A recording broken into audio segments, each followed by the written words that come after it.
Greetings, friends, and welcome to The Bright Side, your nutritional program dedicated to the understanding of the vast world of nutrition and nutritional supplementation. I am your host, Pharmacist Ben, nutritional pharmacist from Boulder, Colorado. I use nutritional supplements where other healthcare practitioners use toxic pharmaceutical drugs and sometimes deadly medical procedures. If you suspect that there are natural nutritional roads to your health and vitality and well-being, and to addressing your health challenges, whatever they may be, but you don't know where to begin, you have come to the right place. As you listen to The Bright Side every day, you are more and more in control of your body, you are more and more knowledgeable, and you know you can overcome any health challenge. That is why we are here every day on The Bright Side, helping clear up the sometimes confusing world of nutrition and nutritional supplementation.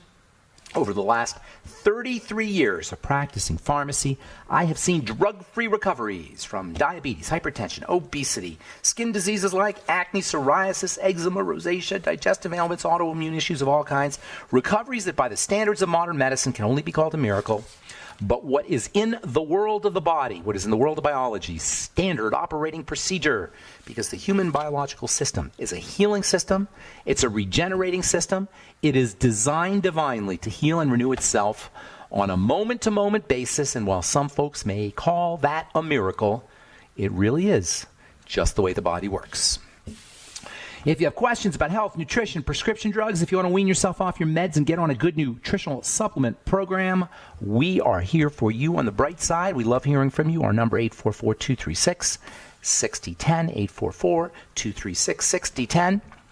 If you have questions about the longevity products or health challenge or skin health challenge that you may be dealing with, or our Truth Skin Health products or formulations, ingredients, if you have a comment or success story you'd like to share, 844-236-6010 is our number on The Bright Side.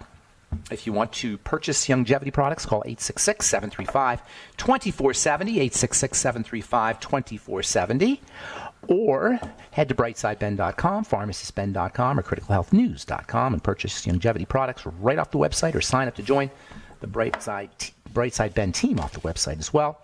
And don't forget to take a look at our Truth Skin Health products. Got holiday specials and new products up at truthtreatments.com. Everything your skin needs and nothing it doesn't. All Truth Treatment products can be found at truthtreatments.com, truthtreatments.com. All right, welcome back to The Bright Side. We have been talking about eczema. We've talked about the skin for a while. I love talking about the skin. The skin is a poster child for the entire body because it actually has everything. Every part of the body has every other part of the body in it. It's all holographic. But the skin there's something very special about the skin. For one thing, it's on the outside. And that means it's going to be subject to forces that the other parts of the body that are located on the inside aren't. Obviously, it's on the outside. Also, it means we have access to it, both visual access to it. We can see what's happening. So when something's on the skin, we can kind of see what's happening. And also, because we have because it's on the outside of the body, we can leverage its ability to be a dosage form or a route of administration of dosages. You can use it to get stuff into the body. So you got a bunch of very unusual and interesting things going on with the skin, and it makes it a very fascinating organ to study. Most importantly, however, you got to recognize that even though the skin is on the outside of the body, and even though it is sort of special in that way, we can access it visually and we can use it as a route of administration, and it's kind of a way of seeing what's going on in the inside, etc. The skin is still not divorced from the body. It is part of the body, and it requires kind of you have to use your imagination because it's not obvious. You have to kind of imagine that the skin is linked into the rest of the body, because from just a visual standpoint, it looks like something is on the outside, and it doesn't look like it has anything to do with the inside, but it does. And that's so important to understand from two directions. Number one, it means if you want to take care of the outside, you got to work on the inside. And number two, it means if you got a problem on the outside, you got a problem on the inside. No matter what the problem is, even if it's just this mild little problem like hyperpigmentation, dark spots, or dry skin, say, these are problems that are indicating biochemical breakdowns inside the body. This all has to do with the nature of the skin as a defensive organ, as a protective organ. The three main areas of the body that are protective in the sense that they have to interact with the outside world, so they got to have a protection. They got to act as they have to have a defensive role. They're barriers, if you will, between the inside and the outside, or the digestive tract, the respiratory tract, and the skin. And these three elements in the body work together. And they work together in the sense that if you have a problem in one, it's very easy to have a problem in the other. They're actually one kind of system, those three parts, the respiratory tract, the skin, and the digestive system. In a way, they're integrated into a unified whole, a unified barrier. They are a unified barrier, and you want to look at it that way, because you got to use your imagination, I understand, because it doesn't look like the skin's connected to the digestive system. It doesn't look like the skin is connected to the lungs or the respiratory tract. It doesn't appear that way, so you got to use your imagination. And you've got to see these three systems as one barrier. And that's why we know that people who have eczema have higher rates of asthma. When you have a digestive problem, it's likely to show up on the skin. When you have eczema, skin problem, you're more likely to have asthma and digestive problems. They all go together. And they all go together because from a chemical standpoint, they use the same language. They use the same chemical language. Chemistry in the body is like a language. And the cells have ears that respond to the words of the biochemical system. Each biochemical can be thought of as a word, and the words are listened to by the cells. The words are command words. Hormones are classic command word, but one of the really interesting command words, like hormones, is not quite as durable. There's a command where they're instantaneous. Hormones are pretty fast too, but hormones tend to stick around a little bit longer, relatively speaking.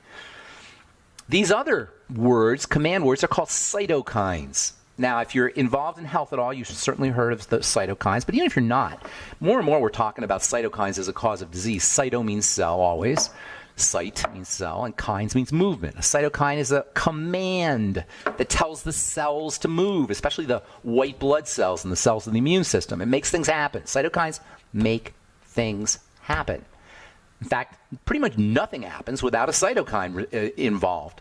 Interleukin, if you ever heard of interleukin or interferon, those are two classic types of cytokines. There's interleukin 6 and interleukin 10, interleukin or interferon for cancer, etc. All of these are part of they're cytokines, part of the cytokine family. And the thing about the cytokines is they're command words that affect the entire body. This is so important because it accounts for comorbidity. One of my all-time favorite words in clinical chemistry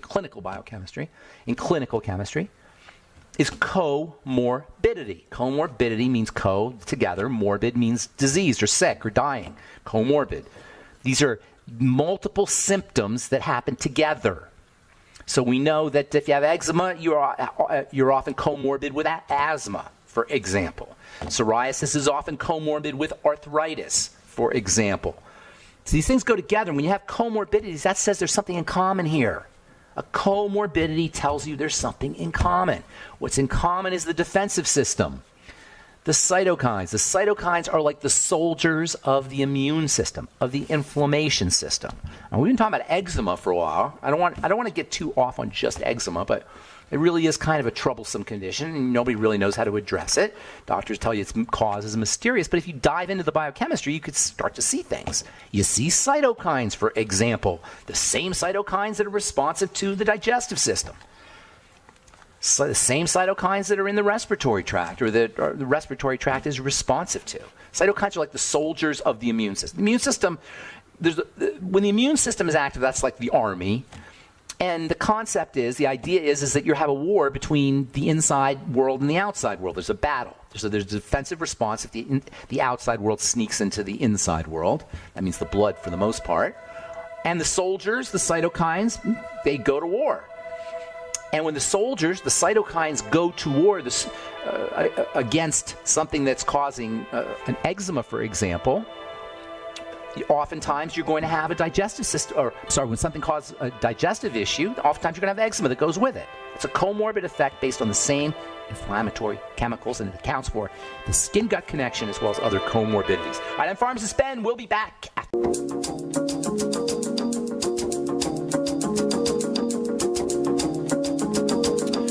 right, we're back on the bright side. I am Pharmacist Ben. Thanks for joining us. We're on the air Monday through Friday, 8 to 9 Pacific, 10 to 11 Central Time, and 24/7 on the archive page at brightsideben.com, also pharmacistben.com, and criticalhealthnews.com for longevity products. Or if you want to join the longevity Brightside Ben team, brightsideben.com, pharmacistben.com, or criticalhealthnews.com. And you can also call 866-735-2470, 866-735-2470. All right, we're talking about cytokines. Not all cytokines are bad, by the way. Cytokines are the soldiers of inflammation, but some of the cytokines turn on the growth response. When you exercise, you actually produce cytokines that antagonize other cytokines. In fact, that's one of the reasons why exercise can be so beneficial to folks who are dealing with inflammation. And I'm talking microinflammation. I think that's important now. We should probably make that distinction. I know I make it periodically, but it's a very important distinction because like with the outside, how we have to use our imagination when we're connecting the skin up with the inside, we also have to use our imagination, intuition, if you will, when we're considering microinflammation versus macroinflammation. Cytokines are involved in the microinflammatory response. They're also involved in the macroinflammatory response. But what I'm talking about is the small microscopic inflammation that we don't know we have until it's too late. We don't know we have microscopic inflammation until something either visible shows up on our skin or we start to feel pain somewhere. Microinflammation is going on from the day we're born, probably in utero, but definitely from the day we're born, microinflammation is taking place. It's just part of life. Usually it's in balance and it's in check. The microinflammatory components are in check, are being checked by the anti-inflammatory or anti-microinflammatory chemicals or molecules. Cytokines are both. They balance things out. So when it comes to cytokines, by the way, they're the quick-acting version of hormones. Not any hormones, but a special kind of hormones. Cytokines are water-soluble, so they disappear quickly. But there's another kind of hormone that does the same thing that cytokines do, that mobilizes the defense system. I'm not even going to tell you what those are called. It's a real complicated name. Well, they're called eicosanoids. And the cool thing about the eicosanoids, they act like the cytokines, and they work together, is that's where aspirin comes from. That's where aspirin's effects come from, I should say. This fundamental system of inflammation, the cytokines and the eicosanoids, are how our anti-inflammatory drugs work. They shut down the cytokines. They shut down the eicosanoids, or they block them, or they somehow change the way that they work. All of these are taking advantage of built-in chemistry. All these drugs are taking advantage of built-in chemistry in the body. The built-in chemistry of the body is what kicks in. The built-in healing chemistry, the built-in defensive chemistry, the built-in protective chemistry is what's kicking in when we get sick. And it's especially true about the three boundary or the three barrier or three defensive systems: the digestive tract, the respiratory tract, and the skin. And it's why eczema is connected, and all health challenges on the skin are connected to the rest of the body. And that's why when you're addressing the skin, you want to address it at the causal level. Because when you're secreting cytokines from your skin, those cytokines are floating around in your blood, and they're affecting everything in the body. The skin is the body's largest organ. It covers everything. When it's secreting cytokines, like when you have eczema, that means your body is being flooded with them. That puts you at higher risk for every single health challenge you can name, including, by the way, depression and Alzheimer's and dementias and brain health issues. Yes, people with eczema, long-term chronic, have higher risks of brain health issues. I haven't seen anything about dry skin, but the same is probably true. If you don't address your cytokine issue, eczema we're taking for an example, but dry skin is also partially a cytokine issue. Talk about that here in the coming days. I don't even say partially. It's probably all a cytokine issue. Everything that we consider dysfunctional in the skin is a manifestation of these cytokines. When they're elevated, long-term chronic, they can't help but get in the blood. That means you're going to run higher risks of other diseases. That's why if you're just using a moisturizer on your dry skin, or if you're just using a steroid cream on your eczema, you're missing a golden opportunity to add years to your life. You're missing a golden opportunity to reduce your risks of other diseases. But if you take care of the eczema at the cytokine level, if you take care of any health issue at the cytokine level, you will now reduce your risks of dementia, your risks of cardiac arrhythmias and heart problems and heart disease, your risks of everything. This is the nature of the body as a system. The cytokine connection is what weaves all the different parts together. The body's seemingly, it's not really separate, but seemingly separate parts are all woven together through threads called cytokines, as well as eicosanoids and other chemicals. And when you see a problem on the outside that's driven by cytokines and you correct it, guess what?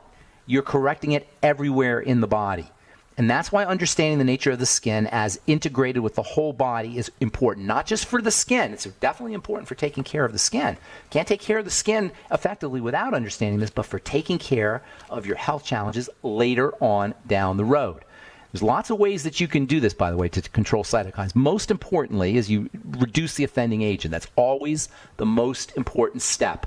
Always. In fact, for any health challenge, if you understand this whole mechanism of microinflammation and defense and cytokines, etc., for any health challenge, anything, you stop the offending agent from getting into the body, i.e. the blood. When we talk about getting in the body, we mean the blood.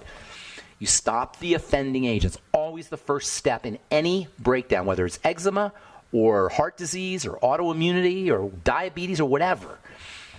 Whatever your health challenge is, you always stop the offending agent. Then you stabilize the immune system. Now, when it comes to the skin, there's lots of ways to stabilize the immune system. Fats are incredibly important for stabilizing the immune system, especially essential fatty acids. Essential fatty acids, by the way, get turned into not cytokines, but cytokines' fatty partner, the eicosanoids. Essential fatty acids are they're the precursor to the fatty part of the inflammation system. The inflammation system has fats and water, like everything else, all the other chemistry. And the EFAs get turned into the fatty stuff, the fatty hormones of inflammation and anti-inflammation. They have a stabilizing effect. Essential fatty acids have a stabilizing effect on a jumpy immune system. Now, that means deficiencies in essential fatty acids will make your immune system more jumpy. And many people, in fact, I would say most people, unless you're supplementing, are going to be deficient in essential fatty acids. That means most people are going to be predisposed to having a jumpy immune system. Can you see a problem here? A jumpy immune system is not a good idea. And most of us are going to be predisposed largely because we're deficient in fats, either intake or absorption or both, especially essential fatty acids, omega-6s and omega-3s. And you need both, by the way. I hear people talking about how we get too many omega-6s, and that is not true. We get too many oils that should have omega-6s in them, but we don't get too many omega-6s. You need them both. And in fact, the skin, or skin cells, I should say, is really dependent. Skin cells are and skin secretions are really dependent on omega-6s. The barrier requires omega-6s, an effective skin barrier. Omega-3s have a calming and an anti-inflammatory effect, but to stimulate healing and to improve barrier function and secretions for people with dry skin, or for that matter, oily skin, omega-6s are super duper important. All right, I'm Pharmacist Ben. 844-236-6010 is our number. We'll be back on the bright side right after this.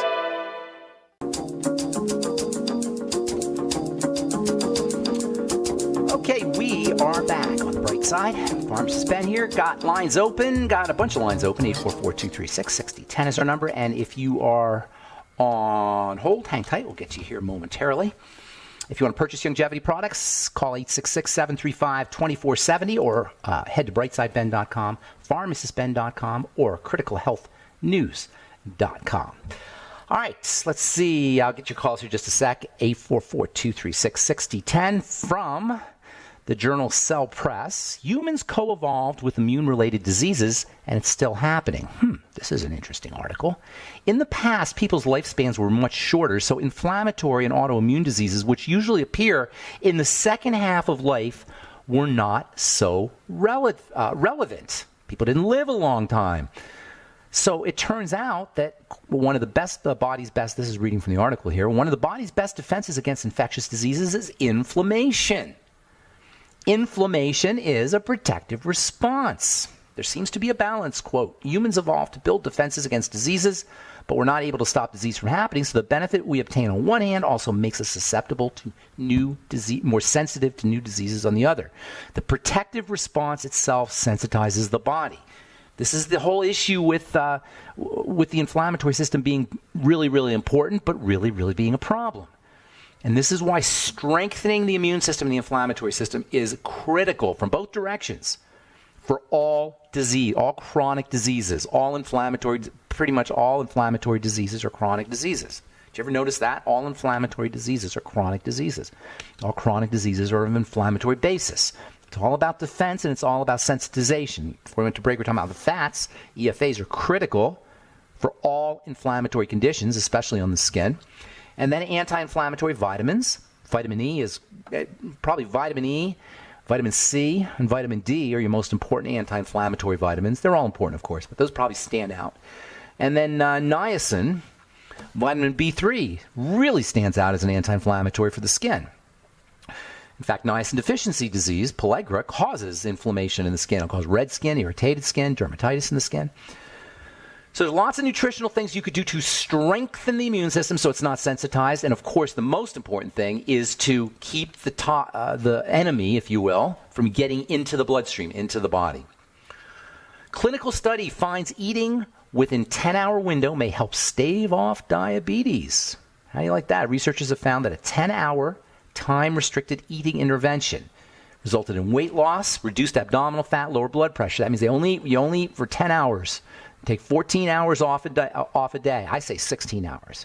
If you take 16 hours between meals, that will have a dramatically beneficial effect on all health challenges. I just did a Moment of Truth, by the way. If you want to sign up for our Moments of Truth, send an email to robin@truthtreatments.com. I'm still working on getting a email set up for that. An email set up for the Moments of Truth. But anyway, if you're interested, I do them every day. They're 60 to 90 seconds long, and they're they're all different sort of health topics. Today I did one on calorie restriction for Alzheimer's disease. If you could keep your eating to an 8-hour window, this article from the Salk Institute says a 10-hour window. I say an 8-hour window, say 8 to 10-hour window. You will not only improve the symptoms of metabolic syndrome, such as lower blood pressure and reduce cholesterol and weight loss and reduce a belly fat. That's also important. And also reduce skin problems like eczema, but you'll also improve your mental health and your brain health. Just simply restricting your calories has a positive effect on brain health. For folks who are dealing with Alzheimer's, calorie restriction remains one of the easiest, cheapest, simplest non-medical strategies you could use for good health. According to this study, it will also help you with your diabetes and your heart disease. Try to eat within an 8-hour window. Take 16 hours off between meals. Breakfast is the most important meal to skip. Skip breakfast. I know that's blasphemy to say something like that, but if you skip breakfast, if say you stop eating at 6 o'clock, say, and you don't eat till noon, you skip breakfast, all that time is going to be spent burning fat, generating ketones, and you'll find that if you have symptoms, if you're symptomatic, whether it's metabolic syndrome or skin problems or mental or brain health problems, all of that will improve as well. Try to eat in an 8 to 10 hour window. Watch what happens. You don't even necessarily have to restrict your calories because you're going to be full in that 8 to 10 hour window. You'll experience a sense of fullness. And then if you commit to not eating the other 16 or 14 to 16 hours, that is an awesome way to still be satisfied and full and restrict your calories or limit your calories or reduce your calories at the same time. I'm going to do one more and then we'll get your calls, 844-236-6010. What is sodium lauryl sulfate and is it safe to use? This is from The Conversation. Your toothpaste and shampoo and body wash all probably contain sodium lauryl sulfate, but if you ever Google sodium lauryl sulfate, you're going to see that it's the main culprit for people. It's the main scapegoat for people who have irritated skin. It's found in all kinds of topical products, and there's a lot of bad press about sodium lauryl sulfate. And it's probably true. If you use a lot of sodium lauryl sulfate, your skin is going to be much more prone towards irritation and dryness because sodium lauryl sulfate is a detergent. It's just like your laundry detergent. If you put your laundry detergent on your arms and leave it on, you're going to get irritated too. If you wash your face with your laundry detergent, you're going to get irritated too, because laundry detergent is detergent. And a detergent, also known as a surfactant, is something that disturbs oil and water. It disrupts oil and water balance. And all detergents, all surfactants can be problematic. They're not all problematic, but they can be problematic. That's why you want to use very, very mild surfactants for cleaning your skin and your hair, for that matter. I always use a surfactant in my products when I'm formulating true skin health products that utilize taurine, the amino acid taurine, which is very important for skin cell health. And it doesn't act, it's not a harsh detergent. It's a very mild, skin softening, amino acid delivering cleansing agent. Sodium lauryl sulfate is definitely a problem, but most detergents are going to be a problem. It's not like sodium lauryl sulfate is the end all and be all for irritancy and sensitivity when it comes to washing your skin. Not bad stuff, but not great stuff either. It's actually pretty darn natural. Sodium lauryl sulfate, 3 elements. Sodium, right off the periodic table. Lauryl is a fat that's derived from various botanicals like coconut oil. And then sulfate is just sulfur and oxygen. Nonetheless, on the skin, it can have an irritating and sensitizing effect. Personally, I don't recommend anybody use sodium lauryl sulfate, but personally, I don't recommend you use a lot of detergents on your skin anyway. All right, 844-236-6010 is our number, and we have lots of lines open. Let's see. Let's go try and get Shauna in before the end of our break. What's going on, Shauna? Hey, good morning, Ben. Question. Yes. I have 2 questions. But making homemade soap, they say with that the lye and the water that it makes the glycerin, and that's good for your skin, right? No, glycerin, I don't know why people... Glycerin's okay. It's not great for... Glycerin's in your skin. It's not as bad as a soap. That's true. And you do release glycerin. Glycerin is part of the soap-making process. I'm not sure how it gets involved. Glycerin's found in fats, and when you take the fats and you saponify the fats, you release the glycerin, I believe, is how it's done. Saponification is when you take a fat and you add an alkaline to it, like lye, for example, as you say, and it releases certain substances, and it creates something that has a soapy effect. Glycerin is involved in the process, but I'm not sure if there's going to be any glycerin left after you've done the process.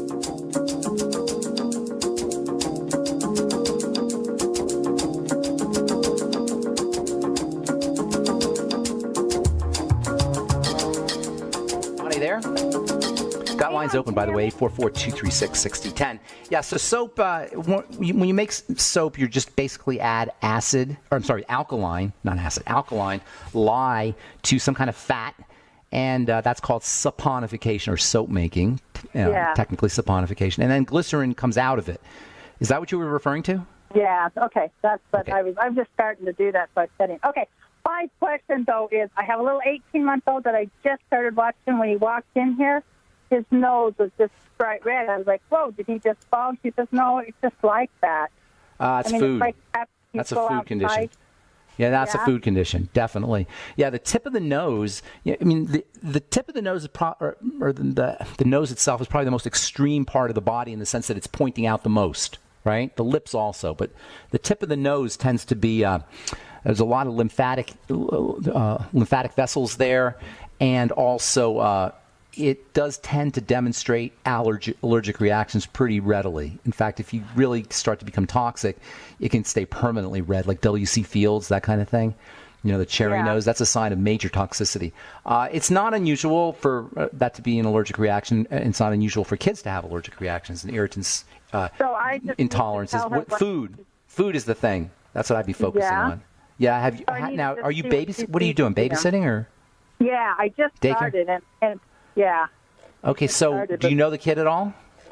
No, that's why I was like, whoa. All right. So what you want to do, the mom doesn't or the dad doesn't know this. You want to talk to them about the whole digestive thing. Okay. You know, you think about it. If you're out there in Idaho, right? And I don't want to pick on Idaho. I love Idaho, but there's a lot of people who don't understand health necessarily, right? Right? It's like a hotbed of the medical model is Idaho and Montana and those areas, Wyoming. You don't have a lot of alternative. Oh, that makes me feel better because I was like, no one will listen to me. Everybody thinks I'm crazy. No, it's just that way. It's getting better, though. And I hear Boise is like a really hot place to be now. People are moving to Boise. So the Californians are moving to Boise, for better or worse. For better because they're bringing a lot more understanding about how the body works. For worse because Boise is not a cute little sleepy town anymore. But anyway, you might want to explain to her about the link between the digestive system and the skin, in particular the nose. She may not know that.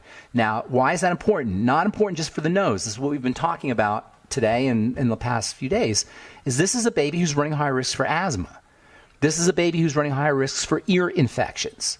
This is a baby who's running a high risk of nutritional deficiencies. This is a baby who very likely has digestive health issues. You see what I'm saying? If you just think it's the nose, or if she just thinks it's the nose, then, part of it's like, okay, it's not that big a deal. It's just the nose. Part of it is, what can I do? How can I control this thing anyway? So if you explain to her about this whole thing we've been talking about here, how the skin is part of the rest of the body, there's a digestive system linked to the skin, and the whole thing involves the inflammatory and defense system and comorbidities, and all that stuff, that's an important message that a mom's going to want to hear. Probiotics, nightly essence for sure. I'm sorry, probiotics. How old's the baby, did you say? 18 months, a year and a half. Yeah, that's a little young. I mean, it wouldn't hurt them. I don't know how you give them a capsule, but they can give them liquid probiotics. They have liquid probiotics for babies. Absolutely. Eliminate problem foods. That's another thing I would do. The digestive, babies have poorly developed digestive systems when they're born. So they're very, very sensitive. They're very predisposed to break down at that area if they haven't been breastfed, or they haven't been breastfed long enough, or they're breastfed from moms who are not nutritionally competent themselves, or from moms who are passing digestive allergens on to the baby, or if the baby's cesarean, or if the mom was unhealthy when she was growing the baby or developing the baby in utero. Well, there's all kinds of reasons why babies are going to be susceptible to an immature digestive system. On top of everything else, the human baby is born with a premature digestive system, and breast milk and secretions from the birth canal are supposed to strengthen that digestive system. A lot has to go right for a baby to not have a digestive health issue. You know what I'm saying? So we're predisposed that way. Yes, that's the first point on the triangle of disease, and this is a baby who is going to be a classic poster child of the triangle if it's not controlled right away. He's already beginning to manifest the breakdown at the digestive system level. Next is blood sugar. And then after that is cortisol, and you're off to the races. Cortisol. Go ahead. Okay. So I learned in my foot zoning that the redness on the nose is heart, too, that your nose is kind of an indication of the heart. But I'm just wondering, I would say the circulatory system. I don't know about the heart specifically. Yeah, the heart is involved. But, when you say the nose and the heart, that's kind of sounds airy-fairy a little bit. But if you say the nose and the circulatory system, that's a little bit more technically accurate because it's in the blood. It's probably the heart is involved, but it's in the blood is where the issue is. Yes. He's not a real good eater, but if I just start giving him minerals in the water, that should help, right? And then I just need to talk to her about keeping a journal. I'm sorry, what did you say about the water? Can I put those plant-derived minerals in it? Oh, yeah. But don't, tell her what you're doing. But, of course you can do that. That's not a problem.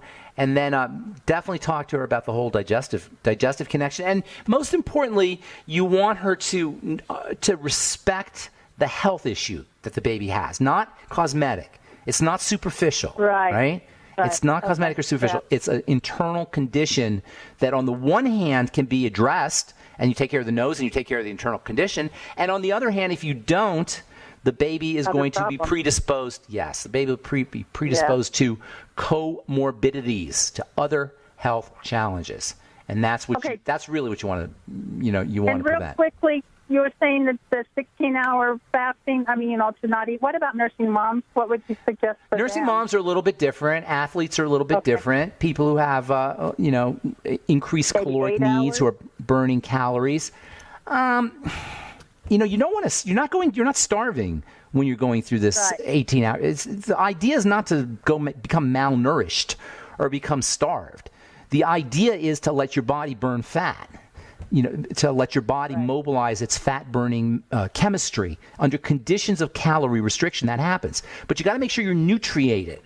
So it's not that going to be that much different for nursing moms, but she is going to be burning through calories much faster than ordinary folks. So maybe 10 hours, something like that. But that period is still that period of no calories in the body is really very helpful. Just because it gives the digestive system a break. Forget ketogenesis, forget generating ketones and burning fat. You're just giving the digestive system a break.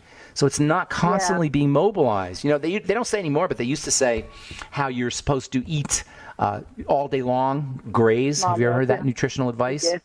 Very bad nutritional advice. They don't say anymore, but they used to say it. Some still do. What's that? Some people still do. I love the way Dr. Conaway says that you have to, at least for that 4 hours, is when the dump truck starts taking things out. So you've got to have at least that 4 hours before it mobilizes the dump truck to move. Say that one more time. I didn't quite understand that. Dr. Conaway says if you eat nothing for 4 hours, then the body kicks in to taking out the toxins. But if you start eating, it makes that stop. Yes. Yeah, it's interesting. There's a biochemical process that you're starting to hear a little bit about, but you're going to hear a lot about in the coming years called autophagy. Have you heard that term, autophagy? That's where the body cleans itself out. Autophagy is like a self-cleaning dishwasher. The autophagy machinery is like a self-cleaning dishwasher. The body cleans itself out, but it won't do it if you're constantly inputting calories. It won't go into this I think this might be what Joanne's talking about. It won't go into this cleansing process if you're constantly inputting calories.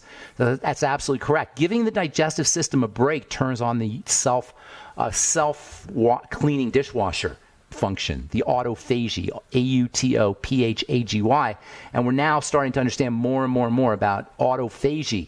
It's one of the ways the body purifies itself, getting rid of old cells, dysfunctional cells, toxins in the body. This autophagic response is very important to mobilize if you're having if your immune system is sensitized. And just another reason why calorie restriction is so beneficial. And check out our Facebook page. The Moment of Truth I did this morning is on our Facebook page. And love to have you in our Bright Side with Pharmacist Ben Facebook page too. And you'll have access to all our Moments of Truth. Okay, so go to Facebook. I think just look up the Bright Side with Pharmacist Ben on Facebook. Okay. All right. Hey, that's it, Sean. I got to go. Thanks for your call. Appreciate it very much. And thank you to all my Bright Side listeners. Please check out our websites, brightsideben.com, pharmacistben.com, and criticalhealthnews.com for the longevity products, truthtreatments.com for our Truth Skin Health products, and our Facebook page, The Bright Side with Pharmacist Ben. And we've got lots of good posts up there and videos, etc., on all our websites, because we're dedicated to helping you get better or helping you stay healthy if you are already so. All right, that's it. I'm Pharmacist Ben. Thanks for listening to The Bright Side. Have a wonderful, beautiful, awesome, spectacular day. Talk to you later.